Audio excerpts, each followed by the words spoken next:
Can your child cope with the demands of the physical aspect of the football game? So this is just a little example of a pre-season run that a lot of people repeat in season. So what we're looking at now is a 20 metre shuttle out, 20 metre shuttle back, and it's got a 10-second recovery zone.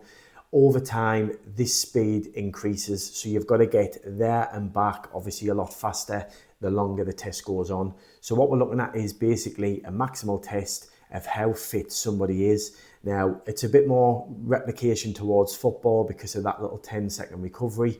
And what we're basically saying is how technical a player is really important. Of course it is, but we cannot forget this physical component.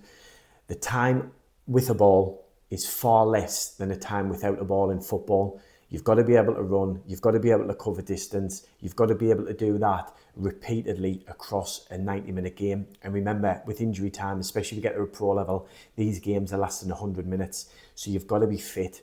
So a lot of people are understanding now that the child has got to get stronger, more powerful, which can relate to speed. And we're starting to see now people really buy into these strength sessions. However, I always wonder what the component is or what the time spent if you haven't got a good coach around the conditioning element. A lot of good coaches now within football and the technical component can make these drills a lot more aggressive, a lot more intense and work a player under fatigue. But we're still not seeing people when they get to 16 to 18 being able to cope with the adult demands of the game. They should be coming in really fit as a youngster.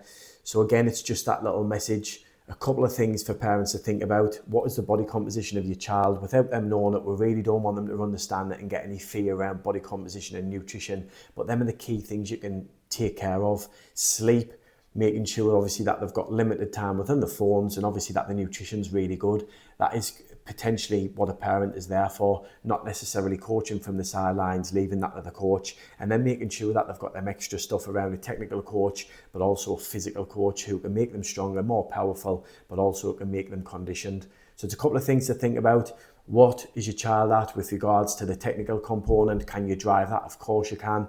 But also, what are they like from a physical component? Because that might be where you need to spend time, especially as they get older, especially as the pitches get bigger, and especially as the demands of the game gets bigger with regards to running.